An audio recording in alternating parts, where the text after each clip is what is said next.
Right. Here's how they extort you, right? Yeah. They give you this 3, 4, 7 violations, whatever they claim. And they say $10,000 a day times 7 violations, that's $70,000 a day. And I mean, I went running in there. I got abated on a Thursday. I was in their office at Monday at 9 o'clock. What's up? How do we fix this? I didn't put it off. What's up? How do we fix this? Come on to my property. Come see. There's nothing on there. I'm glad they opted not to, because now I know who I'm dealing with. I would never let them, and I'll tell everyone who's listening, never let them on your property. Do not invite them, because they're going to find other problems. They're going to be like, oh, well, you didn't have cannabis, but you cut that tree without a permit.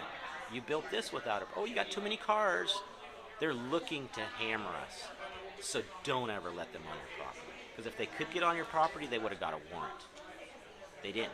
That means they had no right, period, to even assume, because a judge wasn't signing off on their BS. So the way they extort you is they say, you owe 70 grand a day, you're already in 6 days in, whatever that math is. Good luck. You know, you got money for a lawyer. You can go to a hearing, but you're going to lose, because we hire the judge that's going to hear the case, and he's going to side with us, even though we have no actual evidence of what we're accusing you of. But you could just come and pay us $30,000, and you could sign this compliance agreement saying you won't sue us. Which is like a settlement agreement. Yeah, that's what it's called, a compliance agreement or settlement agreement. I can't remember which one it is. Sure. You won't sue us. We can. It literally says we can like claim your property, like they can come in and take my vehicles as payment. Like they can seize stuff. Basically, the abatement says they can seize my property. I mean, you read it and you're like, what is this madness? I can never sell my property until it's settled.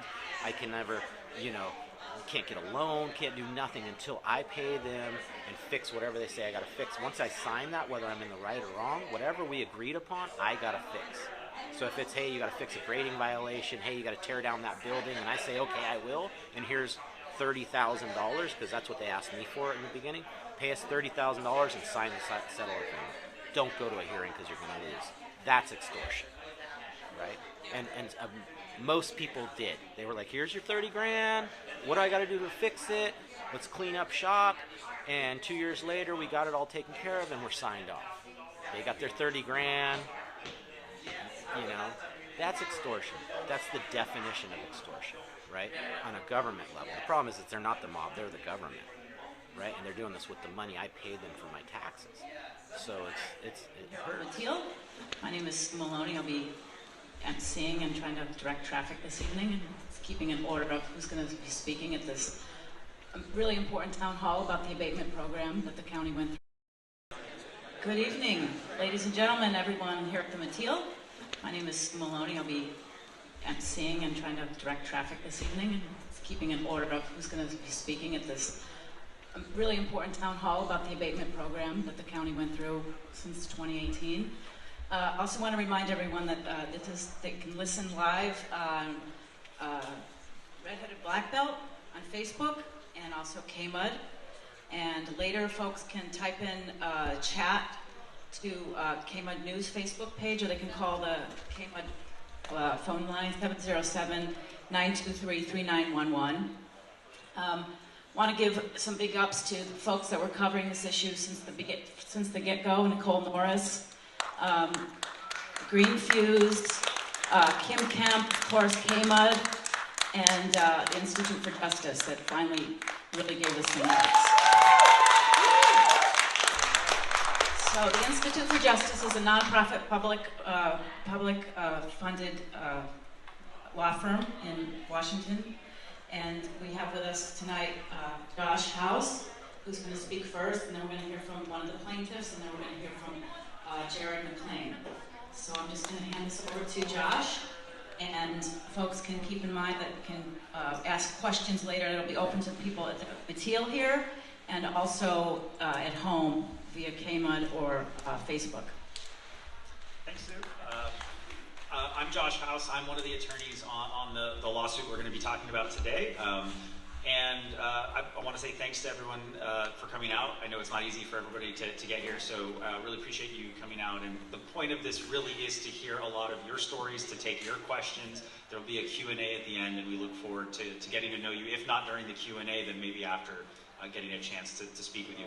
And if you haven't already, we really appreciate if you could fill out one of the forms, the sign-in forms. There are little leaflets at the desk at the front, just because it'll help us stay organized and be able to remember everyone's phone numbers, emails, ways to reach out, because the more people that tell their stories, the more effective our fight is going to be. So I just want to talk about who we are. As Sue mentioned, the Institute for Justice is a national public interest law firm. We are funded completely by private donors. We're a charity. We don't take any government money, and we do what we do because we want to. We sue the government. We want to represent people in civil rights lawsuits against the government, and we do so in 4 different areas. One of those areas, and the one that brings us here today, is property rights. And specifically within property rights, we have 2 projects that are at issue and that bring us to Humboldt. The first is abusive fines and fees, the use of code enforcement not to protect the community, but instead to abuse, to extort the community, to make a buck rather than to actually provide some public health and safety. And then the second is our project on the 4th Amendment. That's a new project for us, but the 4th Amendment is there also to protect your property rights. We think of 4th Amendment, searches and seizures, the government, maybe pulling you over on the side of the road and searching your car. But really the origins of it is the government can't show up and go onto your property and go through your stuff without a good reason. And so that's also implicated here as well. So that's what brings us to Humboldt. I'm going to throw it over now to one of the plaintiffs that we are representing in this case, Blu Graham, who's going to tell you a little bit about his story. It might sound a whole lot like many of your stories, but for those of you who aren't familiar with the situation, I think it's a really good example of the sort of abuse of code enforcement we're seeing in Humboldt.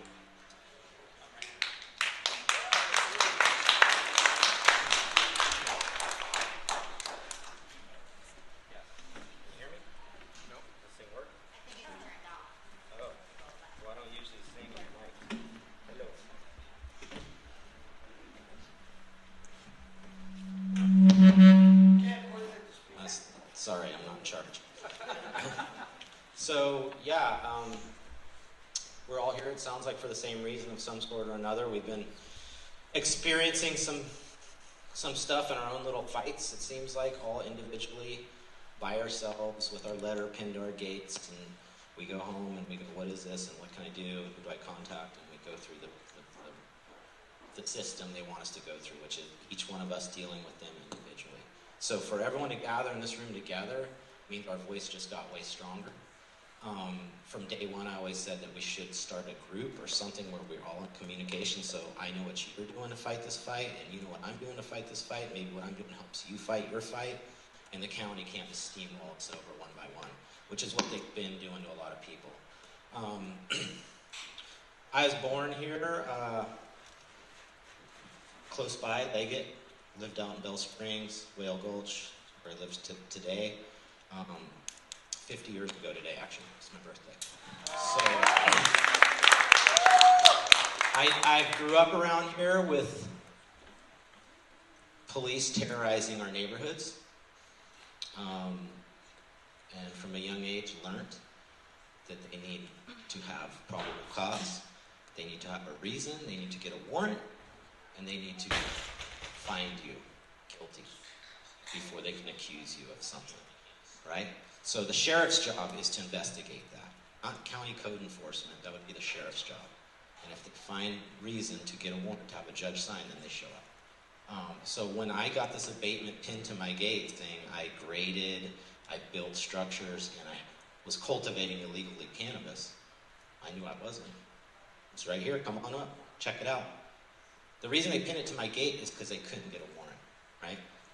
They pinned these to a lot, I don't know if everyone here has been abated or if you're just here because you're interested in the story or what, but they pinned it to your gate. They didn't show up in your yard with the sheriffs, and they didn't chop your stuff and put your evidence in an evidence locker to then come and get you in court. So that's why individually they've been pressuring each one of us in our own way to sign a compliance agreement, to pay them some sort of money. And because of my upbringing and my childhood, knowing this is wrong, I had nothing here, so you cannot find me guilty of this crime that you're accusing me of, bring it. give me your hearing. So I've been fighting them for May 10th, 2018. That was one of the first abatements. And they've been making the deal sweeter and sweeter. They got it all the way down to a no penalty compliance agreement. Just sign the compliance agreement and then say you'll fix this stuff with an engineer and we're going to be done with you. And I told them I won't sign anything that says cannabis in it because you don't got me for cannabis. So I'm not going to sign nothing. And their latest tactic that they did, and I think this is the route they were going to start going with a lot of the rest of you folks, because they didn't have cannabis, but you did possibly grade. I don't know everyone's situation. I did grade. It was obviously I graded. I put in a rain catchment pond for firefighting on my property, because fire is the one thing that scares me around here, and I try to prepare for that as best as I can. So I did grade, but it wasn't with intent for cannabis. So their latest thing they did was they came and pinned a hearing date to my gate about 2 months ago, because I just kept fighting. They kept calling me saying, hey, come on in, sign this thing. Nope, I'm not going to do it. So they pinned a hearing notice on my gate. You have a hearing on October 14th for grading only, no cannabis.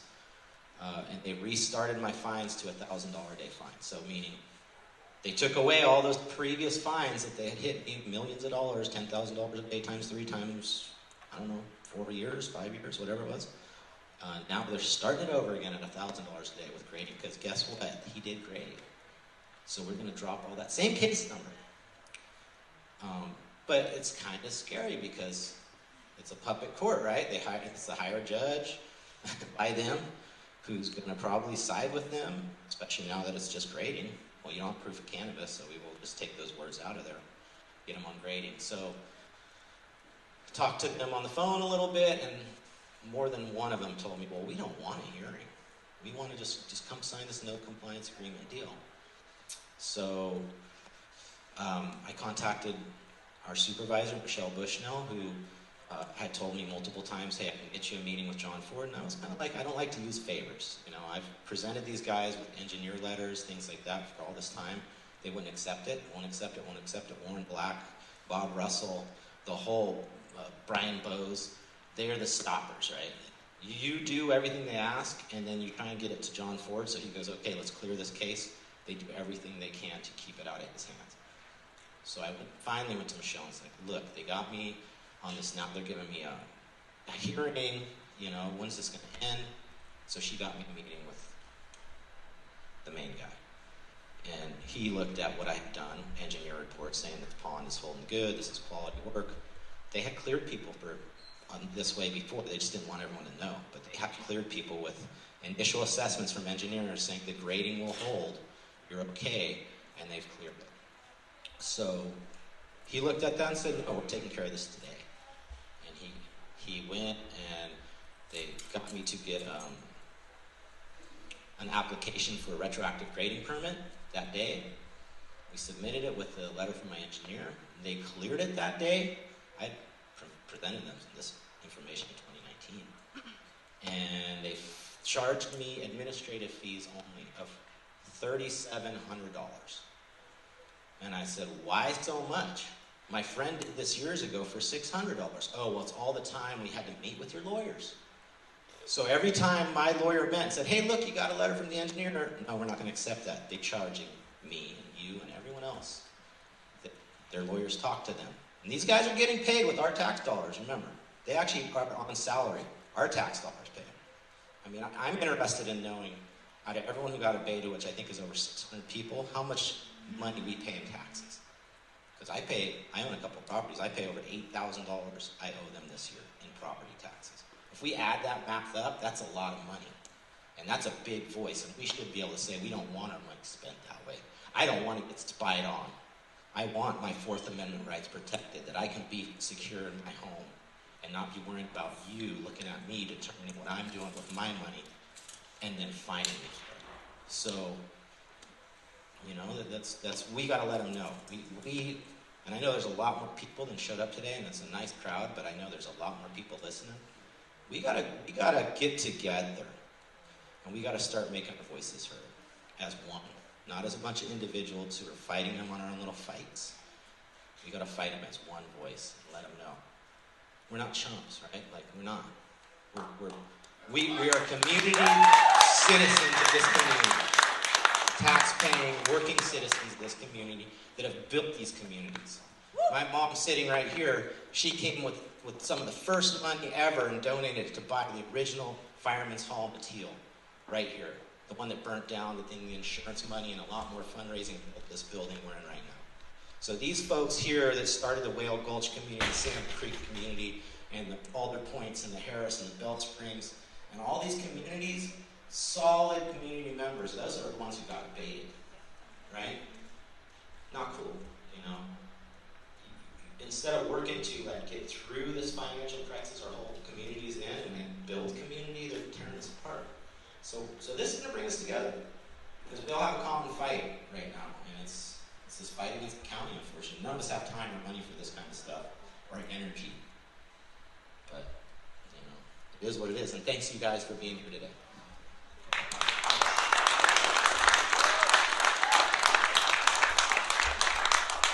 Thank you, Blu.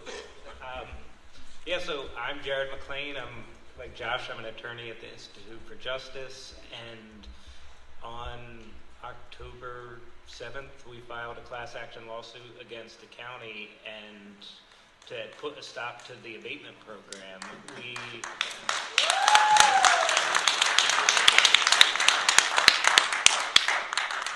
We came across this story on Red-Headed Black Belt, and it struck a chord. It has to do with a lot of the type of work we do at the Institute for Justice, and we saw that there were innocent homeowners like Rhonda Olson and the Thomases who purchased homes in Humboldt County where the prior owner might have grown cannabis, and the county came in after they cleared title and got ownership of the land and said, you need to tear down these structures because the prior owner grew weed inside. And like for the Thomases, $180,000 to tear down this building. And there's nothing wrong with the building, it just used to contain cannabis. And so this is somehow a danger to society, and this building has to go. You have to tear down the trees around it. You need to destroy the wilderness to take down this building because someone else had once grown weed. And I saw that and I was like, that's insane. We need to do something about this. And we looked into it, and the way that they're leveraging these orders against people is through excessive fines, and we do excessive fines cases. We had a case at the Supreme Court, Timms versus Indiana, that it incorporated the excessive fines clause against the states, which basically means that the states cannot charge you excessive fines without violating the federal constitution. And what the county's doing is anytime some sort of land use or permitting violation has anything allegedly to do with cannabis, and like allegedly is in air quotes because like there's not much of an allegation or investigation that goes into it. If they say that you have built a greenhouse in order to grow cannabis, it's $10,000 a day for the greenhouse. It's $10,000 a day for growing cannabis. And they say you can't build a greenhouse unless you graded the land. So without any proof of grading, you're also getting $10,000 a day for a grading violation. And that's an average. The average set of fines that they put on people are 3 Category 4 violations, which carry $10,000 daily penalties each. That's $30,000 a day. The fines run for 90 days. 1 day's worth of fines already exceeds the average yearly income in Humboldt County. So they are fining people out of house and home. They will let the fines run for 90 days. They'll put $900,000 liens on your property, and then they'll take your land. And all of this is done without regard for probable cause. And they purchased a satellite program, and they look down from the heavens and they say, I can see something that kind of looks like a greenhouse, and that's enough for me to know that you're growing weed without a permit. And you're not giving us, the county, our cut of that money. And that's what it's about, right? Because like California legalized cannabis.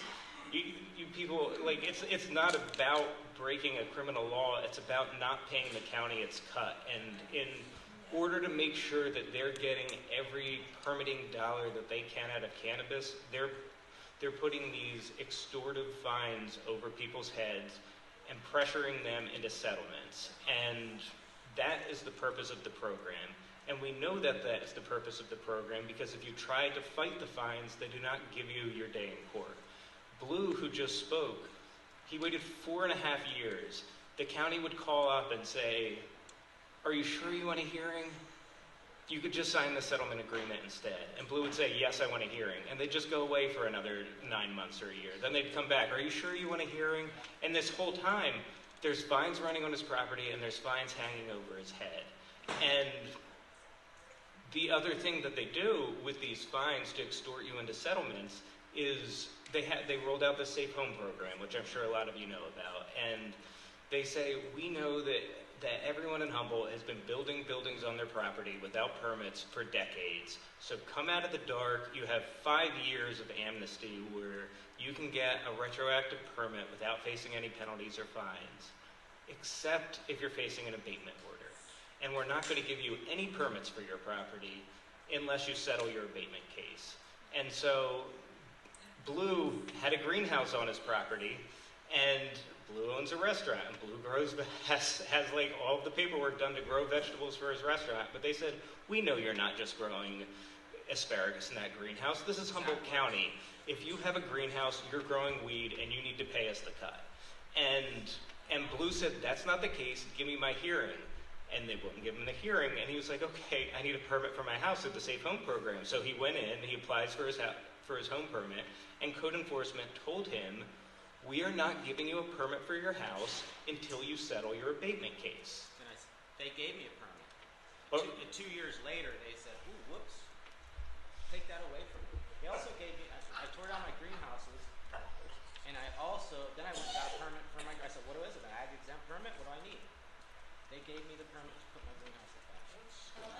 Yeah. And that's because there's the planning department, and then there's the people inside the planning department that are there for the point of like the cannabis fines. And that just goes to show that this has nothing to do with health and safety, which is the government's only interest in what you're doing on your own property. And so the fact that Blu can go in and talk to someone else in a different division and get a permit for this greenhouse shows that his greenhouse was not harmful, and it should not be carrying a $10,000 daily penalty.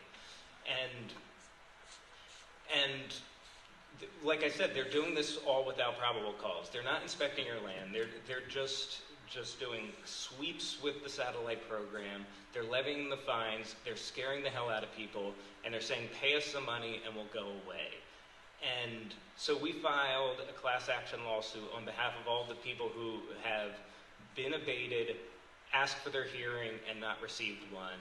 And we've raised 5 constitutional issues in the case. We basically say that in 5 general ways the county has violated the federal constitution. But when you really break it down, like the first one, it's called procedural due process.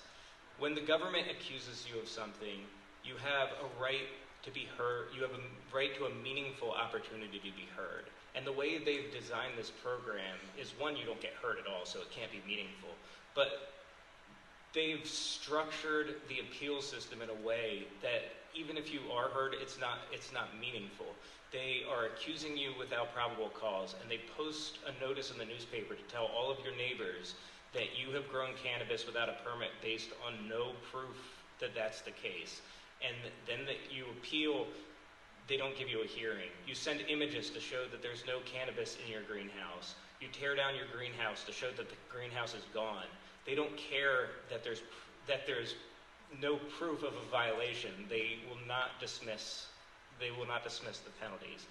And so this all drags out and just burdens people for years until they feel like they have no other choice but to settle their case.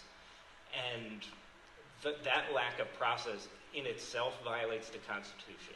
So that's our first claim, procedural due process. The second one, they call it substantive due process. And basically what it means is, like, the government has no interest in what you do on your land unless you're harming someone else in the community. Because, like, the citizens are the government here, and you just don't have a right to tell people how to use their property unless they're causing some sort of outward harm to the community. And when you take the Thomases and Rhonda Olson and look at their innocent purchasers, they did not grow cannabis. And so for the county to say that you need to face this penalty of tearing down these structures and paying thousands of dollars in administrative fees because of what someone else did, that doesn't serve a valid governmental interest. And so that violates substantive due process. And we've also argued that by fining people without regard for probable cause, that also violates due process. Like, it's very expensive to be in this system that they've created, and there's reputational damage involved. There's all sorts of costs involved, and they should have to have proof that you have violated the code before they levy these fines, and they're just not doing that. Our third claim is excessive fines, and I don't think I really need to explain that one very much because these fines are insane. Like, Rhonda Olson faces $7.4 million in fines right now, and like, I've been to her property several times. The one, it's literally a vacant piece of land. Like, and there used to be hoop houses, and decades ago, a timber company had graded some of the land to pick up, to like load timber, and the county never had any problem with it. And that we have in writing from the code enforcement department and says, we know that grading might have been there since the 80s, but then someone grew cannabis on that land, so now it all needs to be put back to its pre-cannabis state. And unless you put the land back to its pre-cannabis state, because like the land is somehow now like dirty and tainted because it's had weed on it. So unless you correct that, you're facing $7.4 million of fines. And by the way, you only have 10 days to do so. And our fourth claim is it's called unconstitutional conditions. And what that means, we talked about Blu, how he tried to participate in the Safe Home program, and they said, we're not giving you the permit for your home unless you settle your abatement case. The government cannot withhold a benefit from you unless you agree to give up one of your constitutional rights. And whether that's your constitutional right to a hearing or the right to something on your property, the government cannot extort you into giving up your constitutional rights in exchange for a permit that you would be entitled to. And so if there's anyone here who that's happened to, we would love to hear about it because it's unconstitutional and we need to put a stop to it. The fifth claim that we brought is under the Seventh Amendment, that you should have a right to a jury on these issues. When you actually do, the few people, there have been over 1,200 abatements, probably closer to 1,300 abatements at this point, and there's something like a dozen people have ever gotten a hearing. And once you do get a hearing, the hearing is before a law firm that the county has hired to decide these cases. And we know that the county has never lost one of these cases because the county brags about the fact that they don't lose cases before the law firm that they hired. When they were trying to pressure Blu into settlements, they sent him text messages and they said, we don't lose in these hearings. Our hearing officer is not going to decide in your favor. You better just settle the case. And that is why the Constitution guarantees you a right to a jury of your peers. Because whether or not you put up that greenhouse on your property with the intent to grow cannabis, it transforms a $100 fine into a $10,000 fine. And that issue of fact about whether you built the greenhouse to grow cannabis, that is something that a jury of your peers should decide and not some law firm that the county hired. And so those are the 5 claims that we brought. We brought them on behalf of Rhonda Olson and the Thomases and Blu Graham, but we also brought them on behalf of a class of people here in Humboldt who have been affected by this program and who have asked for their chance to be heard and have been denied that right by the government.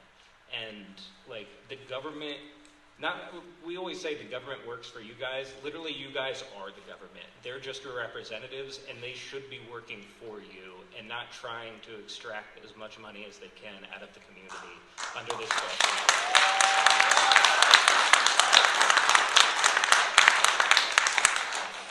Thank you, Jared. I'm going to interrupt for a real quick second. Thank you, Josh, and thank you, Institute for Justice. So, yay! We want to do a station ID for KMUD. So you're listening to Redwood Community Radio, KMUD Garberville 91.1 FM and HD1, KMUE Eureka 88.1 FM and HD1, KLAI Laytonville 90.3 FM, on the web kmud.org, and in Shelter Cove 99.5, K2 58BQ. Almost missed it there. So we're going to go to questions now? Okay, so we want to remind folks that you can call in if they're listening on KMUD 707-923-3911. Larry will take your call, and then it will magically go to Lauren and magically come to me. So then we can get it out here. You can also go on Facebook to Redheaded Black Belt and go in the chat there, and also KMUD Facebook page. Okay, so anybody here have questions?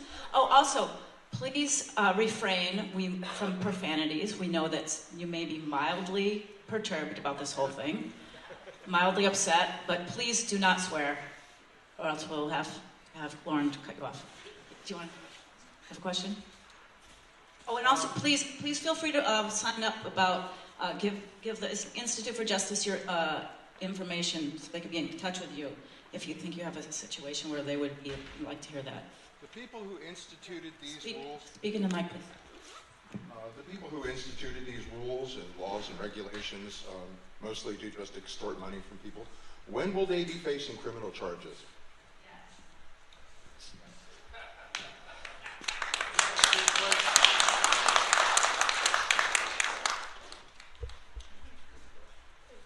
So,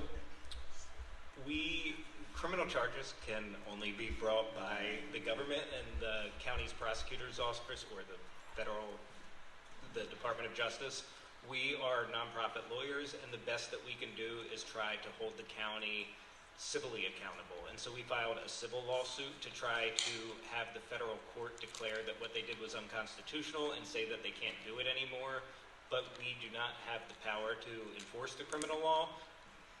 You do have people in this county who work for you who do have that power, though. So, it's not something we can solve through our lawsuit, but our lawsuit is not the only way to affect change in this community. It's just a way to start putting an end to the unconstitutional abatement program. We don't do tar and feathers anymore.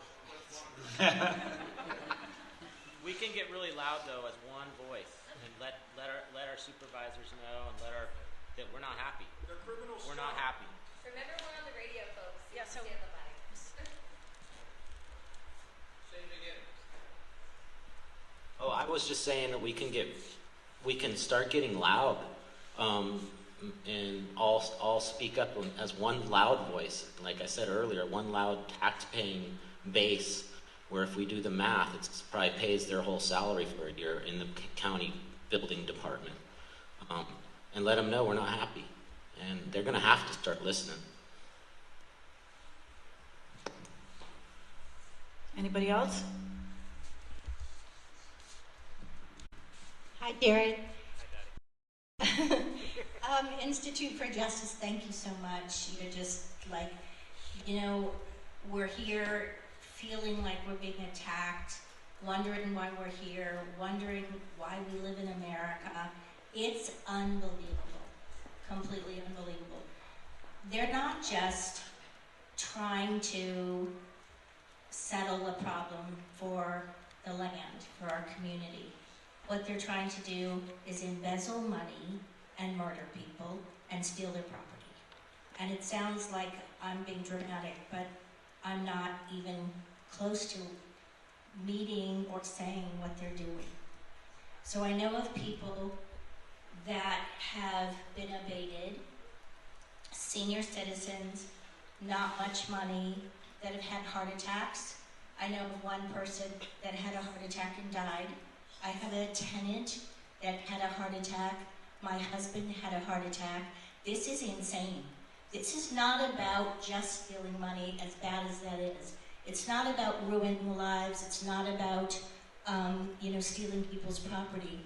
It's not about the legacy of everything. It's about these people are horrible, horrible, thoughtless, inconsiderate, selfish people that are killing people. They're killing people, they're killing their economy, they're killing their family legacies. This is not right and it needs to be stopped. This is no worse than if we had a gang warfare and everybody sat back and didn't care and didn't do anything about it. There is no excuse for this in America. Nothing like this should be happening. We appreciate you being here, and we need to stop it. And we need to do something to have them, we need to cease and desist now. If I was selling methanol, or fentanyl, sorry, I'm not so good at that. So if I was selling fentanyl on the streets, they might do something about it, but probably what they would do instead is keep the fentanyl going so that they can get the bigger guys, so they just let all the little people die from the fentanyl, like the 20 and 30-year-olds, and then just watch and let it happen, and then abate the property. Isn't that a brilliant idea? It's mind-boggling to me how crooked, how corrupt, and evil these people that we voted in can be.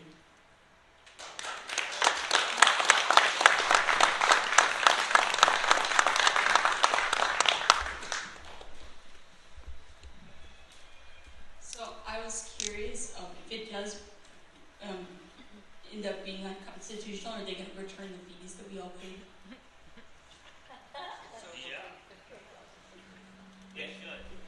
So the class action portion of our lawsuit is only asking for prospective forward-looking relief. So all we would be able to accomplish through the class action is asking the court to require them to not continue to violate the law. It wouldn't actually put money back in people's pockets.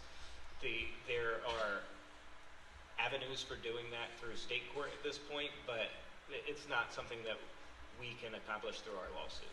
And the reason for that, there's a lot of complicated reasons for that, but it often has to do with the fact that a lot of you paid different amounts.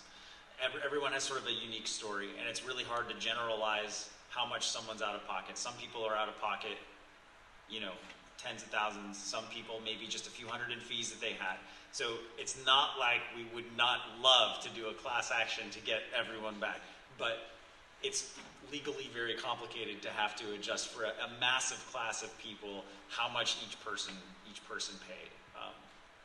That makes sense. I also wanted to mention that they're handing medical cards out at the county office and allowing people to grow, and then still abating those people. We actually had a state license from as a medical license, and they still abated us. I actually have a lot of questions, probably too many for right now. But my first one will be, if the abatements are deemed unconstitutional, does that mean that people who haven't paid the fines, who are facing, $100,000 in fines, are they still liable to pay them? It's a little complicated. It would have to do with where you are in the process.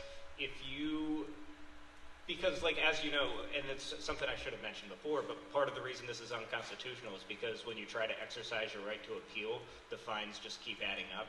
And so if you got abated and you sent in your attachment C and the fines kept running and they say that you owe them money, if that happened to you, then you would be part of our class action, and if the court were then to rule that what they did was unconstitutional, it should put everyone back at square one where they never got a notice of violation in the first place. Okay, and anybody? Regarding all the legacy logging, things that are coming up and forcing landowners to pay, that's really the California Board of Forestry who created that problem, and it's not right that individuals should be having to take on, because the California Board of Forestry approved all those timber harvest plans and didn't monitor all that grading back then. I just think you might want to take that into account. Yeah, and so I definitely gave sort of a generalized pitch of the lawsuit, but when I was talking about substantive due process, when you're getting fined for someone else's behavior when you did nothing wrong, that's one of the things that we're trying to get the court to rule as unconstitutional. Because for the Thomases, they have this building on their property that they have to tear down. But like Rhonda has a graded logging flat behind her house. She didn't build it. It has nothing to do with her. The county hasn't alleged that it's unsafe. They're not saying you need to fix this because it poses a danger to health and safety. They're just saying you need to correct this logging company's grading because after that logging company moved out, someone else came in who wasn't you and they grew weed on it. So now it's your responsibility. And like, that's unconstitutional. Yeah, and by the way, some of the logging legacy stuff really should be cleaned up, and probably by the state through grant funding, not private landowners. Yeah, and that's touches on an important point where, like, our lawsuit is not saying that there's like no land use problems in Humboldt County. It's just the county is it's forcing people who are not responsible to pay for other people's problems, and it's doing so under the threat of incredibly extortive fines. And if there really is some problem on the land where there's an unsafe grading and it might cause a landslide or something, like the county does have an interest in stopping that, but like it should be the responsibility of the person who did it, and the county only gains that interest if there is a risk to the society. And Jared, this actually reminds me of some of the other cases we've had across the country. I think it kind of confused me at first when I learned about the situation because the term abatement normally refers to, say, your lawn was overgrown and the local government says you've got like a 12-inch lawn, it's against the code for whatever reason, and they mow it, and then the abatement is the bill that you get for the mowing, right? The abatement was they actually solved the problem. But Humboldt doesn't seem to have an interest in actually solving these land use problems. They just want someone to settle for, to either go and get a commercial cannabis growing permit where they can get a large amount of taxes from that, or they want someone to just pay them a couple thousand in fees and this will all go away and admit guilt so the county doesn't look like, it did anything wrong. None of that solves the supposed problems with these properties. If these properties are a danger to society, what actual abatement is, and we see this in towns across America, is fixing the problem if the homeowner won't and then billing for it. This is not abatement. That is an Orwellian term. This is closer to extortion.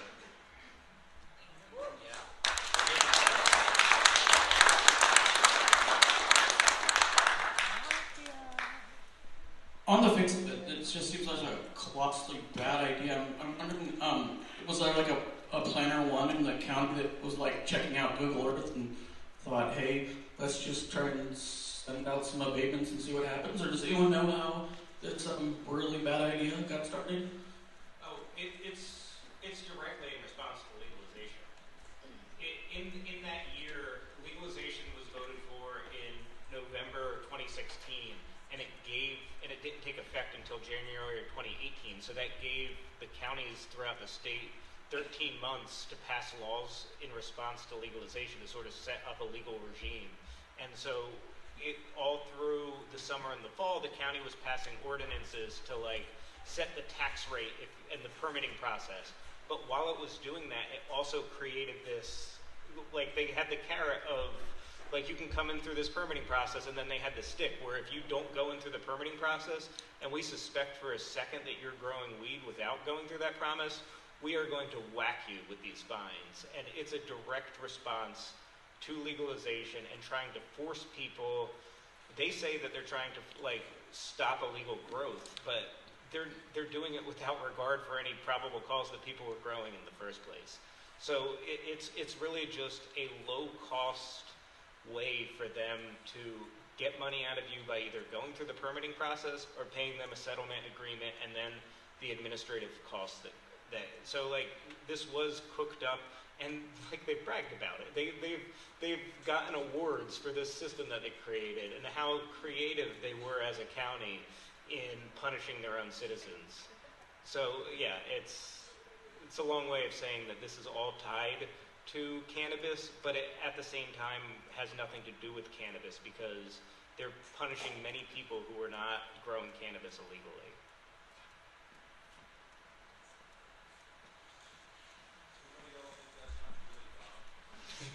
I think it is good law advice. I have one thing to say before I hand you the mic, but I have watched a lot of this stuff happen, and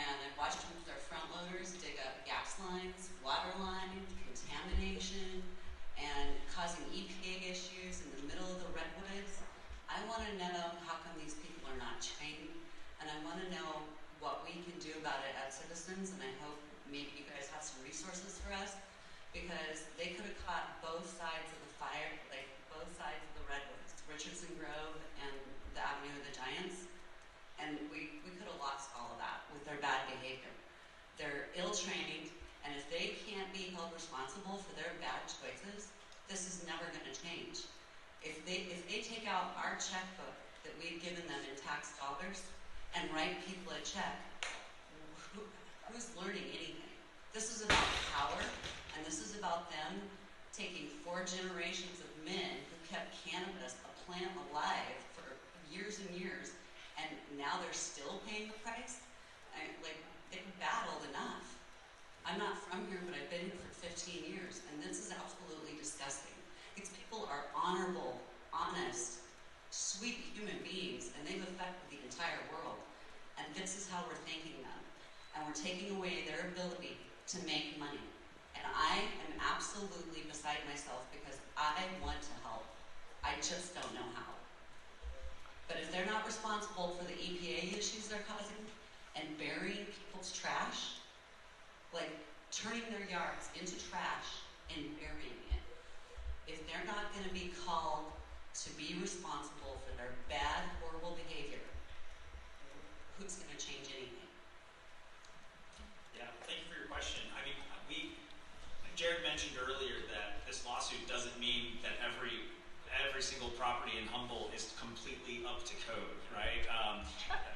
But I think there's a flip side of that, which is this lawsuit also doesn't mean that this is the only bad thing that the government of Humboldt County is doing. In fact, there are probably a lot of ways in which the county needs to get its act together. And what I would say is that while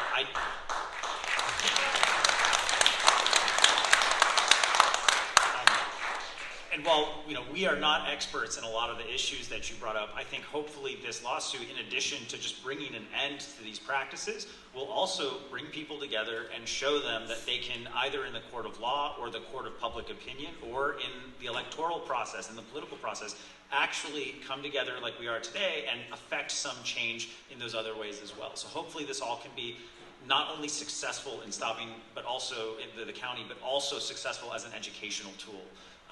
And bring people together for those other causes. And on that point, it makes me think of just how addicted they are to prosecuting cannabis growth.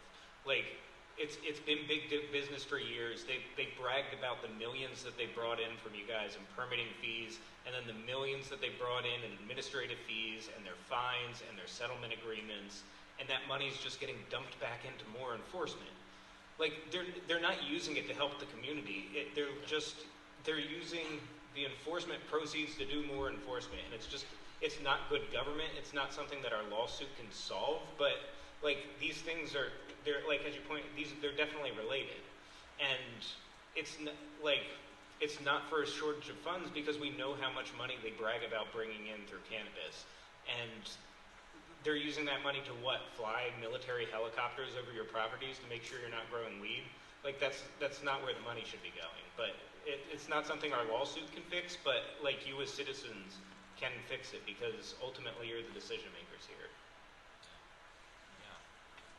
Well, Jared, when you said it was not just about pot, you really hit the bullseye because it's attitudinal. And what's happening here is profoundly criminal. Just plain criminal. It's unbelievable. I mean, I've been here 50 years, and I've seen the whole thing. And you were just talking about the necessity for the community getting together in some way. Well, we've been there. And in my case, when I got here, we knew, my wife and I knew we wanted to live up in Salmon Creek. That's where we wanted to live. We were fleeing all the nonsense that so many of the rest of you here. And I got a building permit so that I'd be safe. You laugh about that. And then I read the fine print, and I realized that they could abate my house because I was using old wood. I was using recycled lumber. And what recycled lumber was I using? I was using 1 by 12 orange 1949 fir from the Piercy house I tore down. I was using oak grove redwood from another house that I tore down. You can't buy better wood than that if you can even find it anymore. Yeah. And so that's the wood I was using. Well, of course, I went ahead and did it. But I realized right then and there that we had a problem here. And so I just carried that with me until the state in about 1978 or 9 told the counties that they needed to have a general plan. And they had 9 elements of it. Arguably the most important of them was the housing element. And I was put on the housing element, the committee that wrote that, the county's first housing element. And I was the alternative owner-builder representative on that committee. And we wrote our own law and made them pass it. And we got, I think, maybe about 300 people under that. But they fought us every single step of the way. Everything we did, they fought against. And that has happened steadily. And we held them, our crowning achievement was probably in 1988, when they came out after we wrote the housing element, and they rewrote it without any permission. And we went back in and took their damn rewrite out, and we had to deal with that kind of stuff steadily. Well, then, after a couple years went by, they came up with a code enforcement program. Do you remember that? How many of you were in 88 at those hearings? Boy, it was a politician's dream. We had people from every area of the society in the county at these hearings. And what happened was, at that point, they were in the planning and building department, they were jabbing Dan Toronto, who is a hero, just one of the greatest public servants that ever drew breath. He had spark-plugged all this. He chaired the committee, and many others. In the planning department at that point, they were jabbing Dan, I mean it, jabbing him in the chest and saying, we're going to do it this time, Dan. And he said, well, we'll see about that. But we only had 2 weeks to go before they were going to put it in front of the board. And you better remember, we turned this county upside down. We put on every TV show, radio program, we put a copy of that thing in every library, said, don't take our word for it, you remember this library, read it. And they read it. And by that time, the board knew that the supervisors' chambers were not going to be adequate for these hearings. So they put them in the big auditorium, you remember that? And Dan and I didn't know if they were going to get many people there. We couldn't find a parking place. Oh, and so we had 5 hearings. And it was glorious. But the upshot of it was we shot that plan dead cold in the water. And here is where I don't have to tell you guys, as we look ahead at what we can expect. Reefs, snags, because we shot the plan dead cold. Oh, no, we didn't. We just made them put it on the shelf. And then they weren't happy, because they were used to telling you what to do. And so they let it sit until the Board of Supervisors' attention span passed, which is about 10 days. And then they started taking stuff piecemeal out of the program and jamming it through the board. And that's how the Code Enforcement Strike Force got started. Can you imagine how we felt when we heard that they were giving, they call it, very shortly, they realized Code Enforcement Strike Force was a little too accurate. They started calling it the Godmother and Apple Pies group or something. And now it's the Code Enforcement Unit. But when we heard that they were putting pod enforcement in the hands of the Code Enforcement Strike Force, we could see it coming. And now, so the point being, it was such a huge success, but let us not kid ourselves. You guys live in the real world, you know exactly what I'm talking about. And we will now face the problem. I'm assuming that you guys are going to just wail on them. And when that is done, we will face the problem of how to deal with it when the attention span of the board expired. So anyway, you can just imagine how I feel, because I've been out of this for a long time. I've been writing books about what's really happening in the world. But having been out of it for this long, can you imagine how I'd feel to see Shakti come in and pick up the torch like this? And then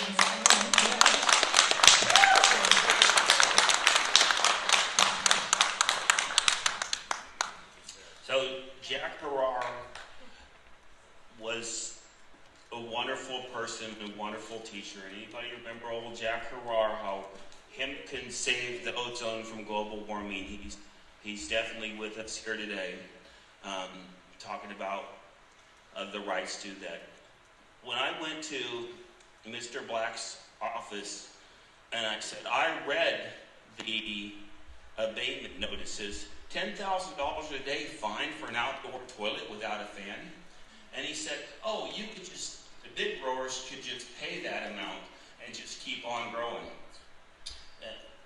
So it's just been tremendously horrible how much they've been just stealing from all of us. When they raided my place, they said it's a $10,000 a day fine for your recycling, and the recycling center was closed. And then they make you sign an agreement that says if you don't pay this, agree this, then if you sign, then they put a lien on your property immediately, and if you don't sign, then they're not going to tell you what it is. And then they charge you, Warren charges you $150 for 15-minute increments for talking on the phone or for sending an email. So it's absolutely a huge scam from Mr. Warren Black. He's really a big blackmailer, and he needs to be put in his place. I'm going to hand it over to him.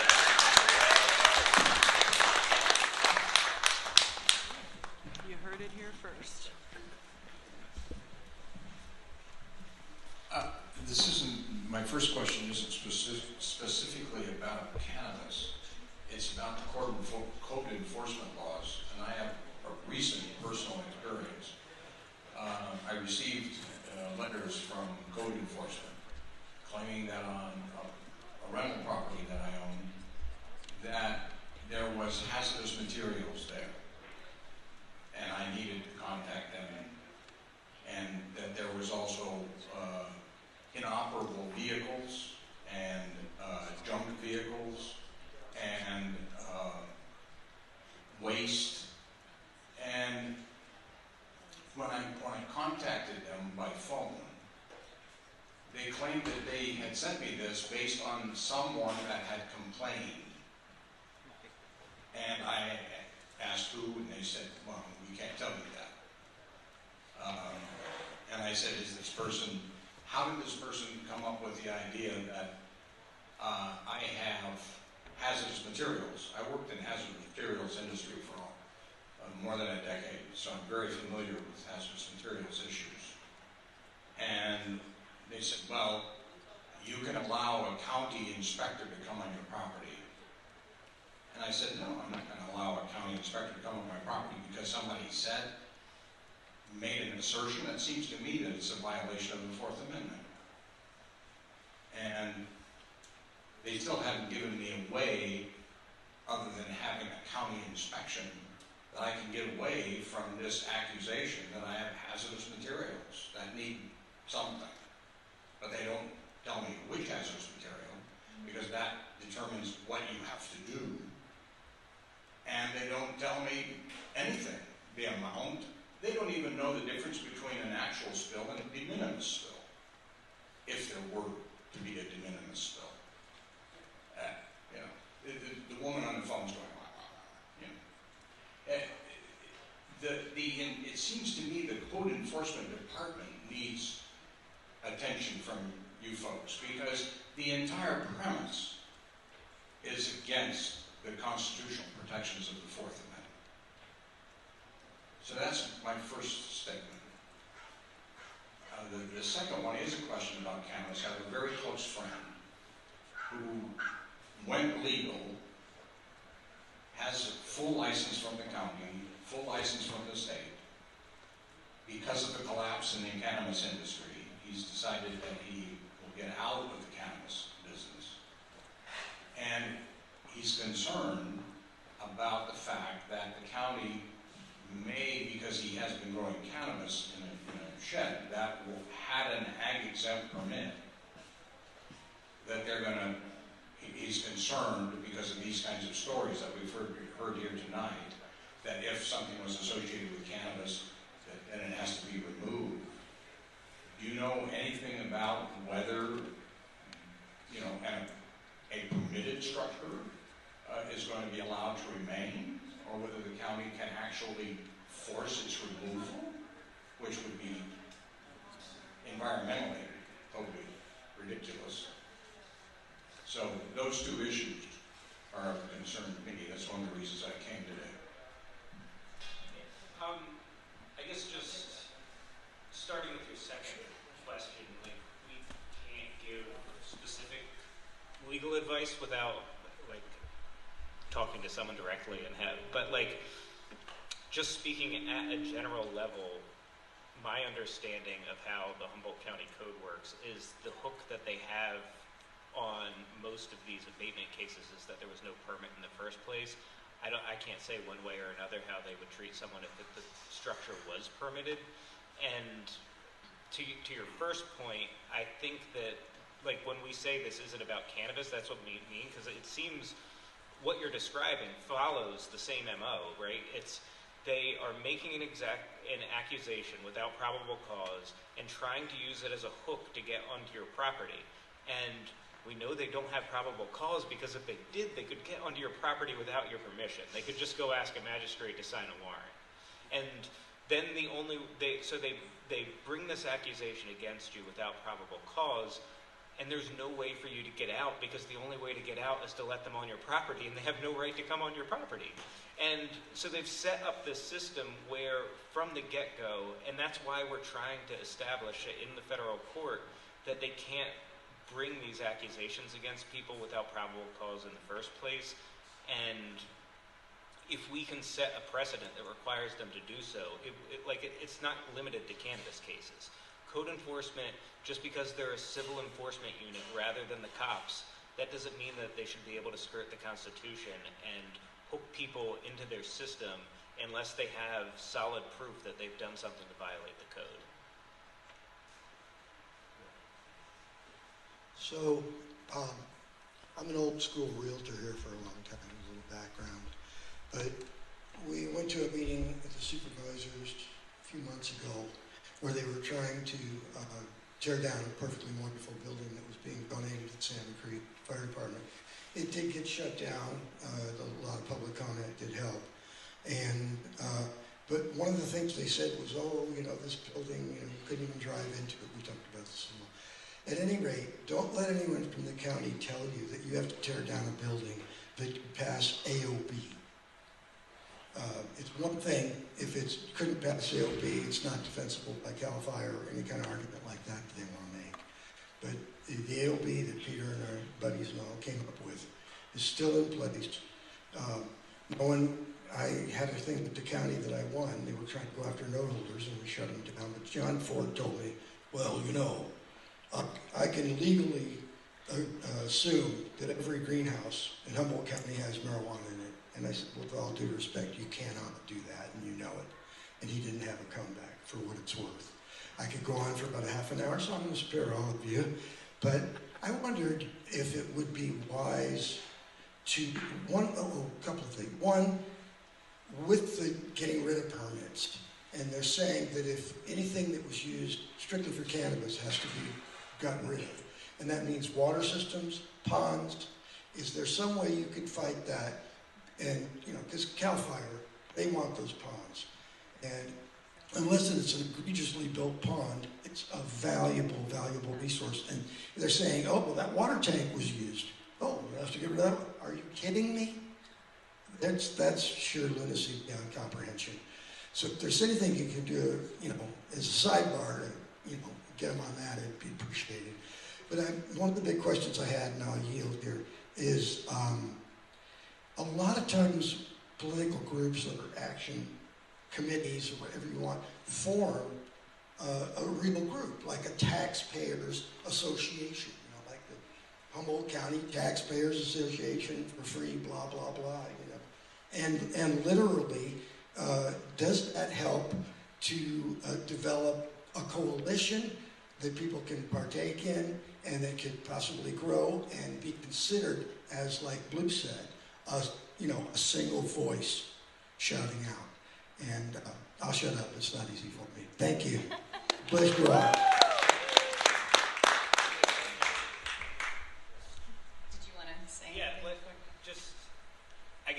response to your first point,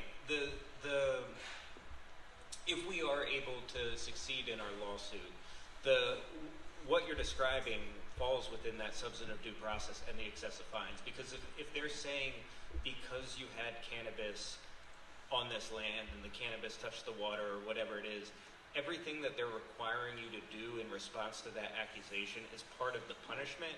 And our excessive fines claim is saying that the punishments that they're inflicting on people are grossly disproportionate to the harm that those people have caused to the community.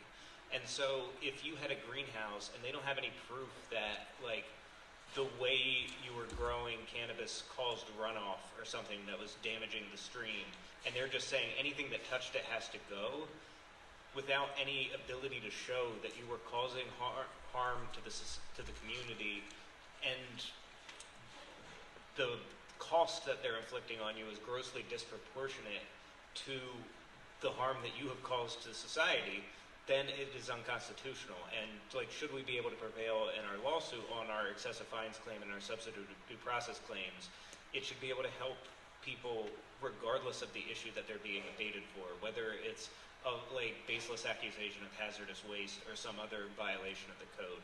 Like, and so like I keep going back to the same point and saying that like this isn't about cannabis, and it's kind of hard for people to believe because like I said myself when this started, like they enacted this program in response to legalization, but once they empowered themselves, and one thing that they did change, and you talked about, they said that they had a complaint. One of the laws that they changed in late 2017 in response to legalization, code enforcement used to only act in response to a complaint, and they empowered themselves to just have proactive jurisdiction, to just go out and find problems and find people. Yeah, so yeah, they are now their own complainant, and they're looking down from the skies with their satellite programs, and there are people who like have solar panels or tomato plants or a greenhouse filled with asparagus, and they're looking down and saying, must be weed, you got to pay your fines now. And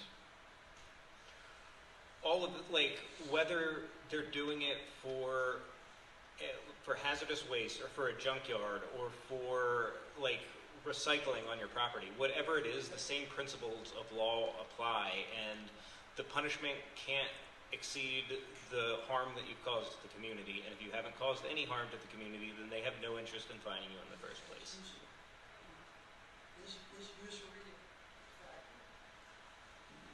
No.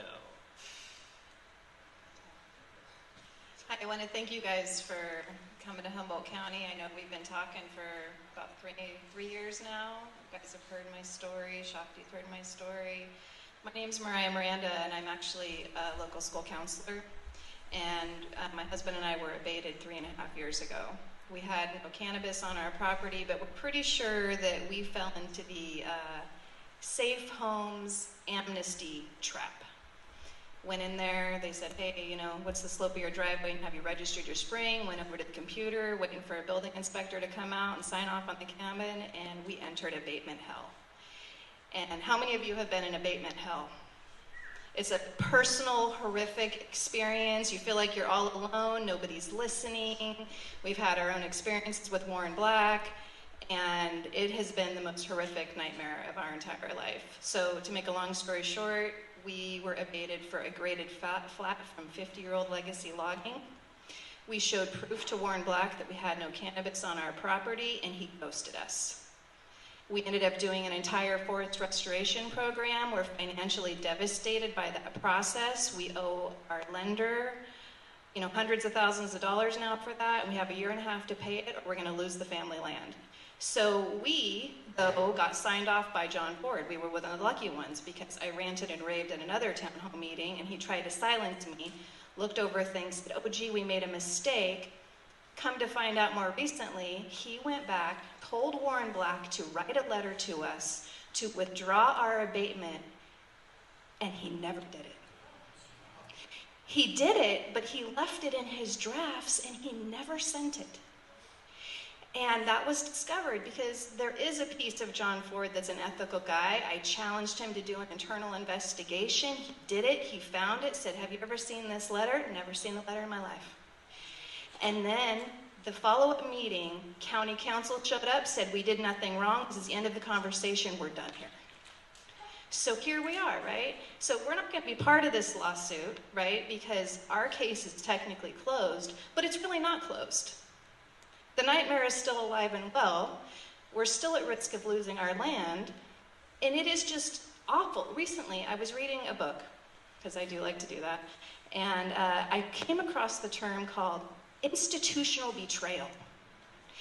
And it was this long page that just described exactly what we've been going through. You feel betrayed, you can't believe this is happening to you. I know we are traumatized.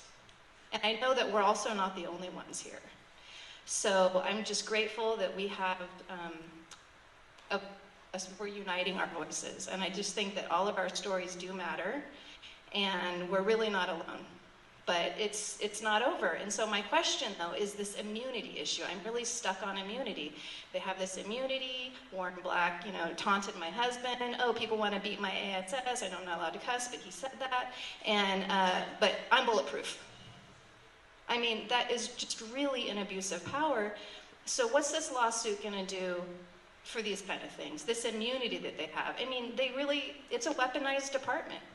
They really do get to come at you, terrorize you, and kind of shrug and say, and what are you going to do about it?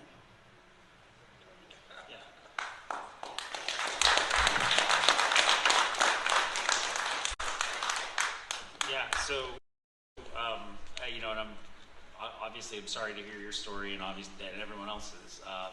This is just horrific. Hell was the term you used, and it sounds like it. We at the Institute for Justice have taken on various forms of immunity for government officers. And the reason is that, I mentioned before, we sue the government for a living. That's what we do. And yet there's all sorts of legal doctrines that allow government officers to escape any accountability for what they've done wrong. We recently had a case up to the U.S. Supreme Court involving a young man who was beaten by undercover officers after a case of mistaken identity. Loosely, he looked nothing like the person they were looking for. He thought he was being mugged. He ran away, and the officers beat him senseless. There's YouTube video of the situation, and the bystanders are yelling for someone to call the cops because they thought this man was being murdered, and it was cops who were beating him up. And ultimately, what the courts ruled in Michigan was that those officers could not be held accountable for what they did to this young man. And we took this case up to the U.S. Supreme Court. We got a victory, but it's a procedural victory. The case is still ongoing. We haven't gotten final victory in it yet. So we are taking cases like that because we sue to vindicate people's rights, but those rights aren't useful if you're not able to hold the government officers who keep abridging those rights accountable to keep them from doing it in the future. And so this is an issue we're concerned about. As for doing something like that here, this is an incredibly complicated set of legal doctrines, and one of the reasons that case I just mentioned is big news is that we are battling uphill against that. So sort of what Jared said earlier, there are all sorts of things going wrong here. Our lawsuit is not going to be able to fix all of them. It might be a first step. Establishing that what's being done is unconstitutional is the first step. And then after that, when officers do the unconstitutional thing, the next step is holding them accountable. So we can look at it here as the first step of the process. I can't guarantee that your situation is going to be vindicated. I really wish I could, but the law is complicated, and just each case is different. But this lawsuit is a first step in holding the government accountable for what it's doing to everyone in the county. Yeah, and part of the reason that the law is complicated is because the courts have complicated it because they've bent over backwards to not hold government officials accountable because it might make it harder for them to do their jobs. And the result of that is the perverse incentive it creates, so people like Warren Black are out there telling you that he's bulletproof. And Warren Black is not bulletproof. The immunity doctrines, it's called qualified immunity. And it's not absolute, and there are certain circumstances where the courts will disregard those immunity doctrines and hold people accountable, but it's incredibly fact specific and they're incredibly hard to win. We, as Josh was saying, at IJ, we have what we call the Project on Immunity and Accountability, and we have been fighting in the courts of appeals and in the Supreme Court and trying to make it easier to hold government officials accountable, but the courts are incredibly resistant to it. A lot of the thinking derives from like when the country was founded and we came from being ruled by a king, and they just sort of like took the same legal principles and applied it, and now they've just been passed down and applied to code enforcement officers in America, and it doesn't really make any sense. But like, we're trying to fight back, but courts are reticent to change, and when there are good sets of, we often, like as lawyers, refer to good sets of facts, but good sets of facts usually mean that something terrible has happened to someone. But the only way to change the law is when there's facts like that where a government officer is acting so egregiously and will elicit that visceral reaction from a judge, where the judge can say, you know what, this is where we have to draw the line and not give immunity. And like but Josh said, it's incredibly complicated and it's an uphill battle. We thought for a little while there was a big surge in this country to fight back against qualified immunity, and it's sort of hit some roadblocks in the past couple of years, and we're trying our best to affect change in the courts and through activism and through the legislatures, but you know, the law moves slowly and a lot of people are hurt in the meantime. And that is the hardest part of this job. I like to say that we have the job that a lot of people go to law school to do, to fight for people's rights, but the hardest part of the job is the fact that the law moves incredibly slow. It's all about baby steps, and in the process we meet really great people who we simply just can't help everybody. There's not enough time in the world, and the law, like I said, it sometimes moves incrementally. And so, you know, one of the reasons we filed a class action here is because we want to help as many people in a single case as possible. We want to have it's called impact litigation, the highest impact. But that still doesn't mean every single person, and that's just the hardest part of this job. But we are doing everything we can, including this class action, to make sure that the most people in Humboldt get the most relief they can from this system. Yeah, and like Josh was saying earlier, like our lawsuit is not going to fix everything here because there's so much broken here, and you would probably need 15 class actions to address all the different things the county's doing wrong, and then individual lawsuits in state court going after officers and getting through qualified immunity against them. And we're just like one firm, and we're a nonprofit, and we only have like so many resources to fight back against the government, so we have to pick our battles and try to bring the cases that are going to bring the maximum impact and help the most people possible. And often that means like having to have a lot of difficult conversations and listen to like the worst experiences that people have had and tell them that you can't help them, and it sucks. But like from like our institutional perspective, we are trying to help as many people as possible, and when you're in a community like this that has been so affected by bad government, a lot of people are going to fall through the cracks and not be helped, and it's just like that's the system that the courts have created, and we're fighting to change it, but it's just baby steps. But on that, this is part of helping as many people as possible. One of the things that our lawsuit requires is showing that this county is doing this to a ton of people. And all of you being here tonight, sharing your stories, like I said, if you could fill out those forms so we could contact you later and maybe get more details, those could show up in our case, perhaps in future documents. This all goes to showing the court that this is a huge problem. And that is part of the legal argument. It's called numerosity. We have to show for a successful class action that this is happening all over the place, that it's the same policy to tons of people. So even everyone being here tonight is going to make it that much easier to have the maximum impact from our lawsuit. And so thank you. And to touch on another thing Mariah said, like her case went away because she raised her voice, and I have heard that story time and again, that these abatements that happened over 1,200 people. It's a similar story every time, and the people that have showed up and raised their voices the loudest, they get called into John Ford's office, and he tells them that this was just a misunderstanding. They made a mistake in this one case, and they're just going to quietly let it go away because they don't want people speaking up, because when people speak up, everybody's going to start to realize that code enforcement has been behaving illegally this entire time, and it's not just an isolated incident or a single mistake. When you look at what happened to the Thomases and Rhonda Olson, I watched the Board of Supervisors meeting where John Ford sat there and said that, it was just a mistake that they didn't record these violations against the title. The Thomases' property got raided by Humboldt County over 2 years before they purchased it, and the county sat there and did nothing until an innocent owner came in who they could then force to pay for the mistakes of the prior owner.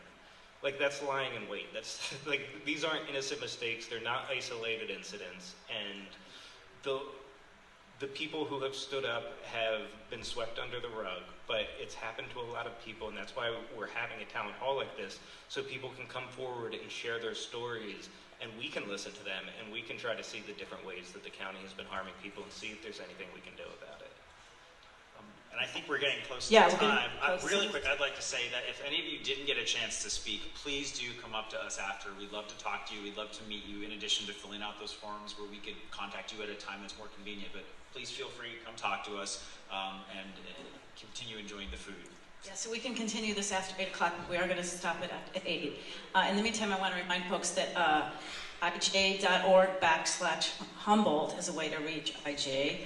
Also, J. McClain, MCCLAIN @IJ.org, or jhouse@IJ.org. Also saw these really nice bumper stickers called Defund Code Enforcement. They're over here on the table. I encourage people, I assume they're free.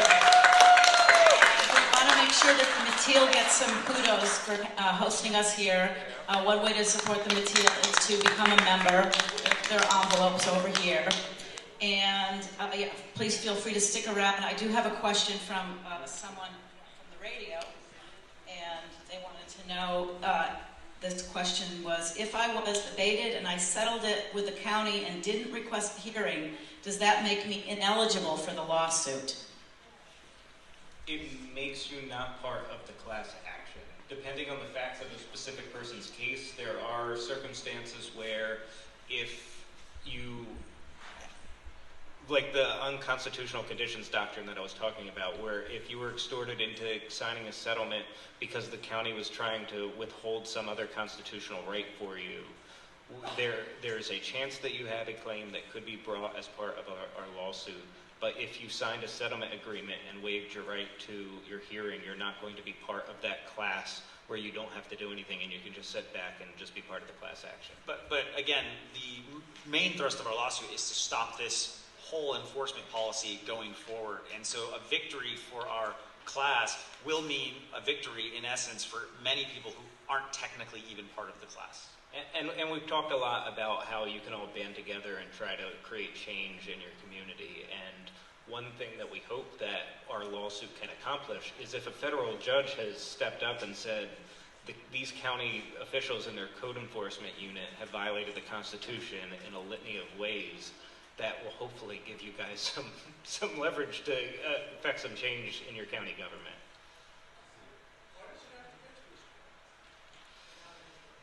Yeah, I mean, the question is why did it have to get to this point? And I think, like you mentioned, legalization. I mean, look, it's a county strapped for cash is looking at the amount of tax revenue it can get from people who get commercial growing permits, and so it's either going to get the cash that way or it's going to get the cash from these settlement agreements, charging thousands of dollars in fees. But I think at the end of the day, it's all about that cash.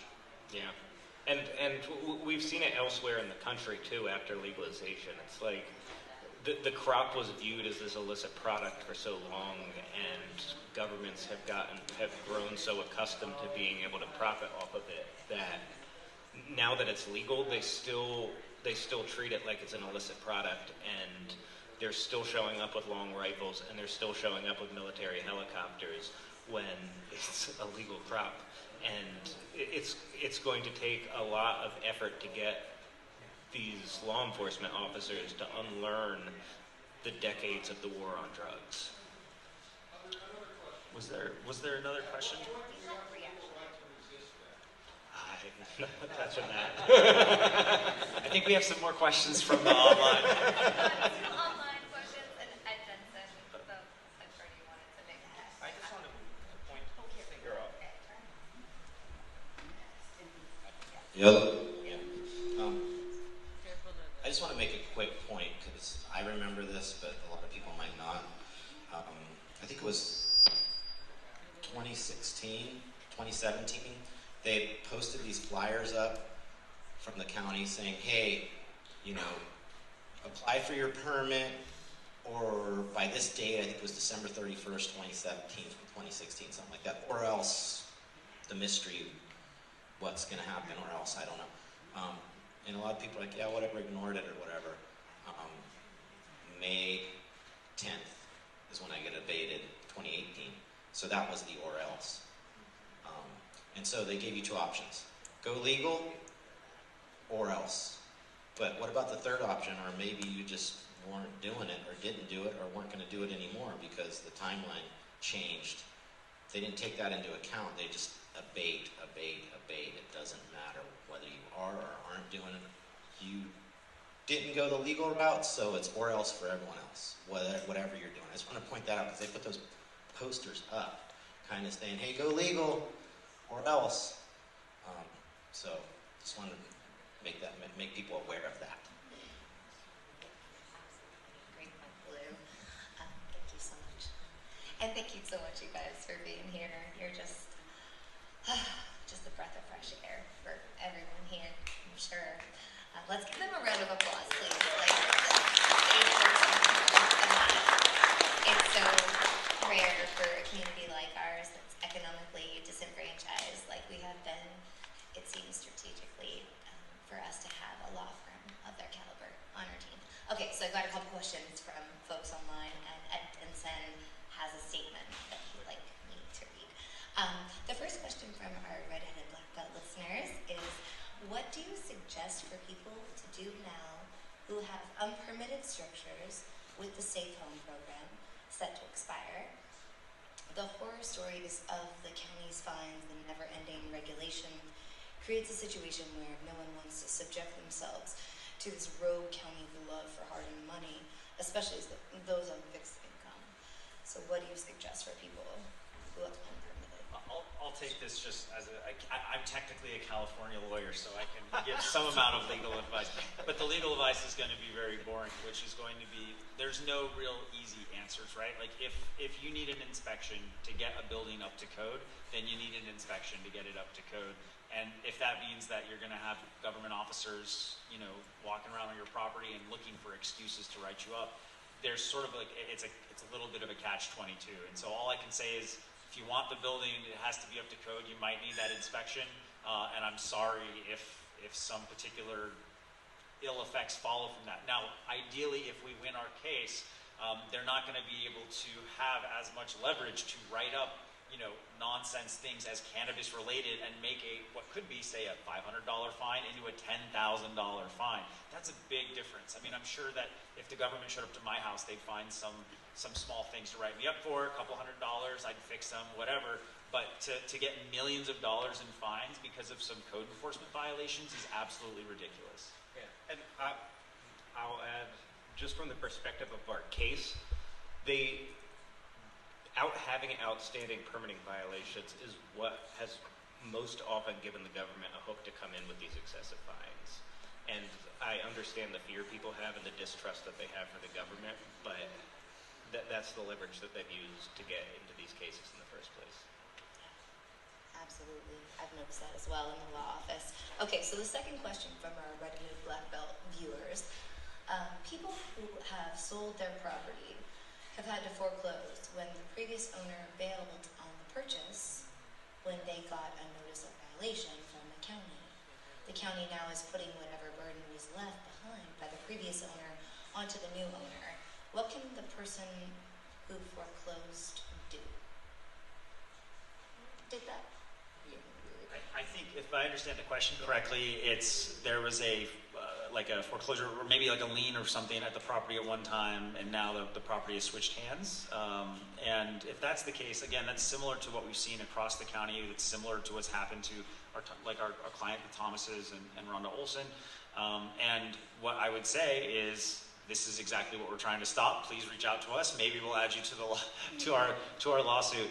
And again, I was just going to say, like, this is their pattern in practice. Like, and it's whether it's a lien or what. Like, I've spoken to people who, like, they bought a legal farm from someone who used to have a legal farm, and that person hadn't paid their bills, and the county just sends the new farm owner the prior person's bills, and they're like, well, this isn't my bill, and they said, well, go find the old owner and get them to pay it. And like, everybody's laughing because it's batshit, but no swearing here. Come on. No, we're still on, I think. Hey, we lasted a long time. Do we have to? Are we? We're going to keep going. We'll take a few more questions. One more question. From Ed Dudson, who isn't here, and I've not read this yet. I see my name in it, and I maybe want someone else to read this. Do you want to read it? Here. Okay. You want to read it? Ed Dudson wrote this comment. The attorney that we all know. All right, from Ed. Humboldt has been suffering from government extortion for several years. I'm grateful to Nicole Norris for her long list of articles bringing to the public the human tragedies caused by the abatement program in Humboldt County. I'm grateful to Kim Kemp for publishing Nicole's work, which amounts to hundreds of pages on Red-Headed Black Belt. As a result of those articles being published was that our problem caught the attention of the Institute for Justice, and I'm grateful to them for recognizing the injustices being perpetrated upon us and taking action to help us by filing this class action lawsuit. This is the beginning of the end for the county's assaults on our rights at our community. Ed Denson.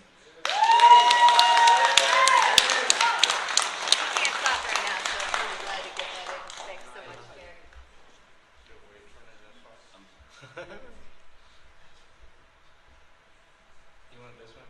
Hello? There? There you go. Yeah. I just wanted to make the point that they're saying that the barn on our property was involved with crime. And I'm saying, how many houses were involved with child abuse, kidnapping, extortion, or phone fraud, or any crime? Because growing marijuana is not a crime. It's not paying the extortion fee is a problem. But how do they say I have to remove my structure when other houses that are involved with real crime, kidnapping, whatever it might be, that are real crimes, don't have to be removed? Well, I think this goes back to Jared's point earlier about the use of the county's tax dollars, right? They're reinvesting in code enforcement to do more marijuana enforcement. It's not like this money's going to like helicopters looking for like lost children or something. Like this is, or rescue operations in rural areas or something like that. Like this is not paving the roads. Or paving the roads or whatever. This is money that's being used to do more abatements. And to your point, we filed a lawsuit on your behalf, and we're arguing that we're arguing that they're in fact not allowed to tell you to tear down your barn. And well, thank you. Yeah. I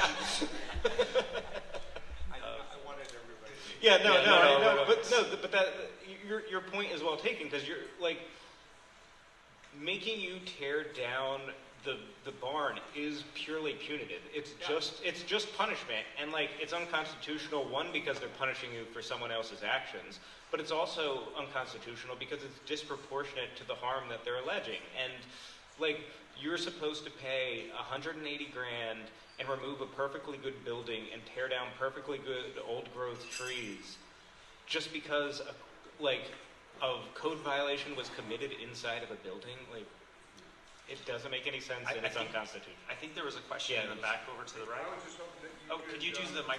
Sorry. I was just hoping you could discuss statute limitations. Yeah. Good question. Yeah. So, depending on what your claim is and what court. The question for the listeners. Sorry. The question was about the statute of limitations and how that applies here. Yeah, and so the statute of limitations, depending on what your claim is, how the government has harmed you, whether you're in state court or your federal court, will vary, and it could be as little as 1 year, and it could be as much as 4 years, particularly if you're in state court. The like maximum cap in California if you're suing in federal court is 2 years, but it's tough to give a general question because like much of this stuff, they've made the statute of limitations very complicated. And so depending on whether you were coerced into a settlement agreement or you were forced to pay excessive fines and when that happened and like whether it's a contract claim or a claim of like unconstitutional government behavior, like the statute of limitations is going to vary. But like if someone, I would say, just in plain English though, like this is happening today, right? We're not talking about something that happened in the county years and years ago. We're talking about, I met a woman this evening who showed me a notice of violation that was issued just a month and a half ago. This is happening today. There's no statute of limitations claim here that they're going to be able to get out of this. It's not going to happen. I took your question. There are people, unfortunately, who we've talked to who are time barred, where like they signed settlement agreements back in 2018, and it's just too late to do anything about it now. So like some of the claims in that first sweep in 2018 probably aren't ripe anymore. But like I said, it's complicated, and what that means when it's complicated is that you can come and talk to us and we can listen to the specific facts of your case and tell you what we think the statute of limitations for your individual claims are. I don't want to just give some general advice, like one-size-fits-all advice that discourages people and makes them think they don't have live claims. It's worth having the conversation.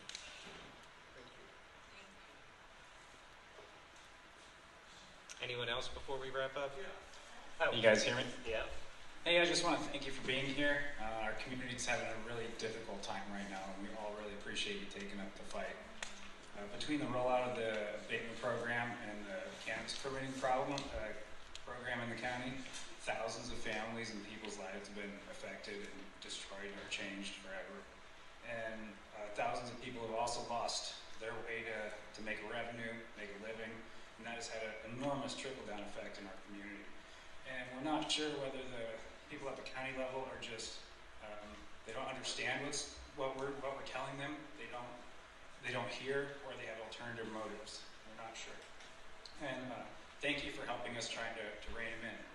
And if your lawsuit is successful, which I hope it is, does that set precedent or pave the way for individuals who have been affected by these unconstitutional actions to go after either the county or these county workers personally for damages, such as their reforestation program, grief and emotional loss of a widow, or revenue loss like Blu has lost from his business when he's up in the county dealing with this. And thank you. It might. As Jared just mentioned, the facts of an individual case would matter. When the actual things happen, there might be statute of limitations, there might be other procedural bars, but it very well might. Yes. And going back to what Josh was talking about earlier, like when we say, like we call it impact litigation because what we're trying to accomplish is set precedent. And so like we're trying to come in and argue the complicated constitutional issues so that precedent is set and decided, and then people can then apply that precedent to the facts of their individual cases. And like maybe you have to hire an attorney to bring a claim on your behalf, but most of the hard work is done, so you're not going to have to hire someone who's going to put in hundreds and hundreds of hours arguing the Constitution. The constitutional decisions have already been set by the precedent we've created in our case, and then it makes it easier for you to say, well, my case is just like that one. I actually think that we should probably wrap up because I know many of you want to speak to us individually after. I know I want to enjoy some of the food that's back there. Thank you for everyone for coming.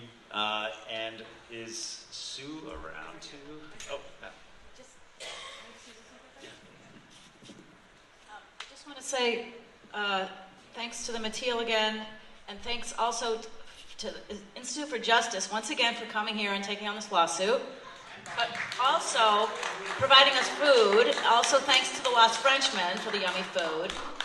And I think that's good. I think we're going to wrap it up and send it back to KMUD.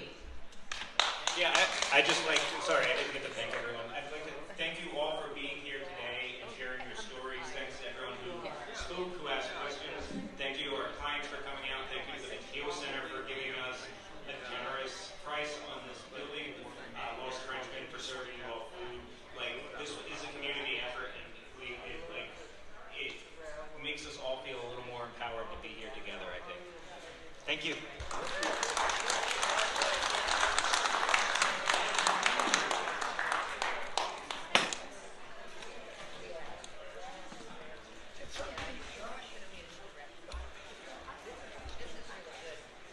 All right, with that, I'm going to sign off here from the Mateel. Thank you for joining us this evening for the Community Town Hall. Ryan Hudson for the Red-Headed Black Belt.